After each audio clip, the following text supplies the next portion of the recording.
Si ces préparations sont identiques sur toute la surface du Maroc, il s'en faut que les tapis soient uniformes. Chaque région, chaque province, chaque centre a sa technique, son point, sa formule, ses dessins, ses couleurs. Dans certaines tribus, comme celle des Ayans, ce sont les hommes qui tissent, ou à tout le moins dirigent l'ordonnance du travail.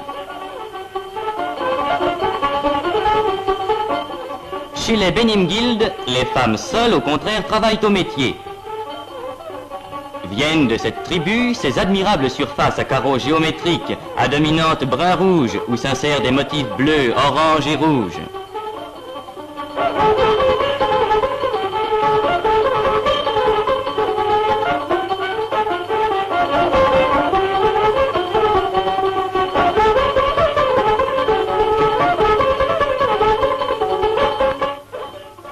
Chez les Benimtir, pourtant voisins, le dessin est différent. Et sait-on que dans l'esprit des Berbères, le côté haute laine du tapis est en réalité l'envers, puisque l'autre face seule laisse voir avec netteté les contours du dessin. Voici autour de Fès, l'une des anciennes capitales, les tapis de la tribu des Aïtioussi, dont les couleurs font apparaître les jaunes, les orangés et les rouges de ces vallées fleuries. Voici les Marmouchas qui s'apparentent aux toisons sauvages.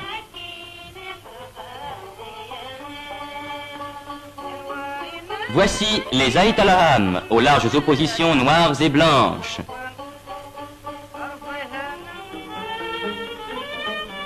Si nous passons Marrakech, la ville rouge des légendes, autre ancienne capitale, voici les Chichaouas, qui comportent toutes les gammes de la Garance et sortent de motifs asymétriques.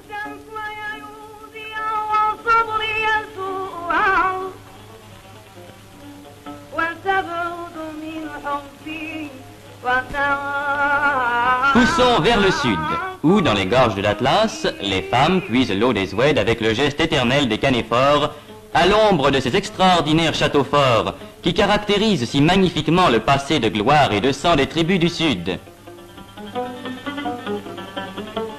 Voici les tapis des Aït Ouaouzguit, où chaque dessin est peut-être un symbole naturel ou magique.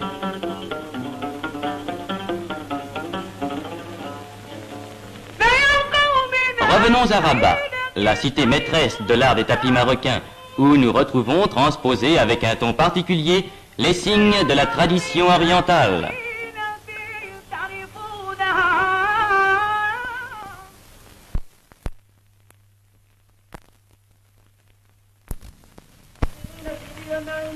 Tous ces tapis, on les trouvera tout frémissant de leurs couleurs neuves, chatoyants et chauds, à leur sortie du métier sur un de ces marchés qui se tiennent régulièrement dans les bourgs de province et les capitales de tribus.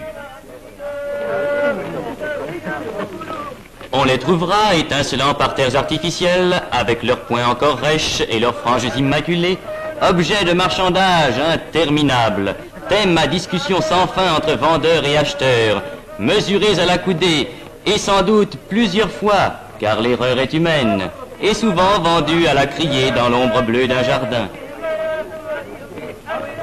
C'est pour préserver à la fois cet art autochtone et cet artisanat local que la